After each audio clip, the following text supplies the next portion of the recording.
पुर गांव में सुप्रनखा नाम की एक चुड़ैल रहती थी। सुप्रनखा का एक ही सपना था कि वो किसी के साथ सुहागरात बना सके। उसने ये बात सभी से सुनी थी कि शादी के बाद सभी सुहागरात मनाए करते हैं, लेकिन उसे ये नहीं पता था कि आखिर में सुहागरात मनाते कैसे हैं। इसलिए उसने जंगल के पास के गांव में जाकर अपनी शादी रचाने का फैसला किया, जिसके बाद चुड़ैल सीधा गांव की तरफ चल पड़ी। रात काफी गहरी थी और ऐसे में कोई भी गांव वाला बाहर नहीं था। सुप्रनखा अकेले गलियों में घूम रही थी ताकि उसे सुहागरात मनाने का कोई तो मौका मिले। अब ऐसे घूमते घूमते तो मुझे एक भी मौका नहीं मिलेगा। कुछ तो ऐसा करना पड़ेगा जिससे मेरा सुहागरात मनाने का सपना पूरा हो जाए। सुप्रनखा ऐसा सोचते सोचते वापस आ गई और रोज रात होते ही गांव में अपने सपने को पूरा करने का मौका ढूंढने लगती। ऐसे ही कई रातें बिताने के बाद उसे गांव में कुछ दिखा। हाँ? अरे वाह, गांव में शादी, अब मजा आएगा। मेरा सपना पूरा होने में अब देर नहीं लगेगी। सुप्रनखा चुड़ैल को मौका मिल चुका था, बस परेशानी ये थी कि वो अब अपना सपना कैसे पूरा करेगी, जिसके लिए उसने गांव में ही रहकर सभी पर नजर रखने का सोचा। अपना रूप बदल वो गांव वालों के साथ शादी में हो रहे काम में अपना भी योगदान देने लगी। सुप्रनखा हर चीज पर नजर रख रही थी, जिसके बाद चुड़ैल को एक आइडिया आया।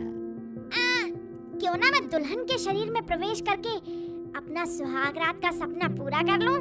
हाँ? ऐसा सोचते ही उसने शादी होने तक का इंतजार किया और मौका देखते ही जब दुल्हन अपने कमरे में अकेली बैठी थी, तभी उसके शरीर पर अपना काबू कर लिया, जिसके थोड़ी देर के बाद ही दुल्हन का पति खजूर वहां आ गया। अरे कजरी, क्या बात है, आज तो बड़ा शर्मा रही हो तुम। शादी से पहले तो खेतों में बिना डर के मिला करती थी। ओहो, क्या रात भर ऐसे ही शर्माती रहोगी या फिर कुछ करोगी भी? क्या बात है कजरी, इतना तो तुम शर्माती नहीं थी, आज क्या हो गया तुम्हें? आज हमारी सुहागरात है ना, इसीलिए मैं शर्मा रही हूँ। तुम्हारी आवाज को क्या हो गया? वो क्या है ना, मैं विदाई के समय ज्यादा रोली थी ना, इसीलिए मेरा गला खराब हो गया है। अच्छा, तो ये तो बताओ कि मेरे लिए तुम दूध कब तक लेकर आ रही हो? दूध पिलाना होता है क्या? क्या हुआ, किस सोच में पड़ गई? कुछ नहीं, अभी आपके लिए दूध लेकर आती हूँ। ऐसा कहकर सुप्रनखा चुड़ैल खजूर के लिए दूध लाने के लिए चली गई। हाँ? ये तो मुझे नहीं पता था। चलो कोई बात नहीं, मैं जल्दी से इस खजूर के लिए दूध लेकर आती हूँ ताकि जल्दी से मेरी सुहागरात बन सके। चुड़ैल ने खजूर के लिए दूध बना लिया और जल्दी जल्दी कमरे में चली गई। अरे वाह कजरी, तुम मेरे लिए दूध ले आई। आओ मेरे पास आओ और इसे अपने हाथों से मुझे पिलाओ। कजरी उसे अपने हाथों से दूध पिलाने लगी, जिसका एक घूंट पीते ही खजूर ने उल्टी कर दी। ये क्या लाई हो कजरी, मुझे मारने का कोई इरादा है क्या? आप ऐसा क्यों कह रहे हैं जी? ये फिनाइल है, तुम पागल वागल हो गई हो क्या? सुप्रनखा चुड़ैल ने बोतल में रखे फिनाइल को ही दूध समझ लिया और उसे खजूर को पीने के लिए दे दिया, जिसे पीने के बाद उसकी हालत खराब हो गई। पहले तो उसे बहुत गुस्सा आया, लेकिन थोड़ी ही देर में उसका गुस्सा शांत हो गया। आओ पगली, मेरे पास बैठो। सुप्रनखा चुड़ैल खजूर के पास जाकर बैठ गई और खजूर उसके पास आने लगा कि तभी रात के 12 बजे की घंटी बज गई, पर चुड़ैल ने उसे नजरअंदाज कर दिया।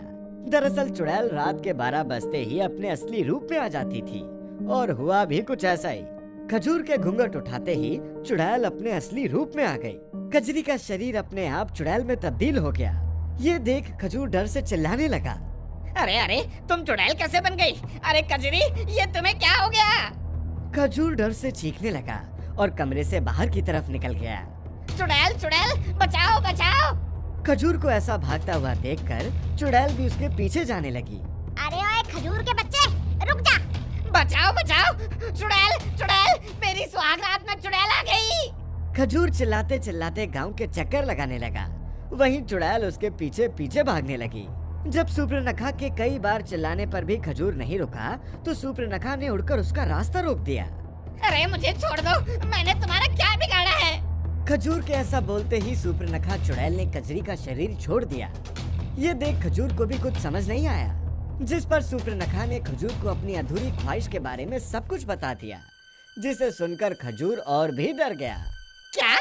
अगर मुझे तुम्हारी असलियत का पता नहीं चलता तो आज मैं चुड़ैल के साथ सुहागरात मनाता। देखो, मैंने तुम्हारा क्या बिगाड़ा है? मतलब अब तुम्हारी सुहागरात नहीं मनी तो अब तुम मुझे जान से मार दोगी। नहीं नहीं, ऐसा नहीं है, मेरा वो मकसद नहीं था। मुझे पता चल गया कि मैं एक चुड़ैल होकर कभी भी अपनी इंसानी ख्वाहिश पूरी नहीं कर पाऊंगी। अब तुम यहाँ से अपनी बीवी को ले जा सकते हो।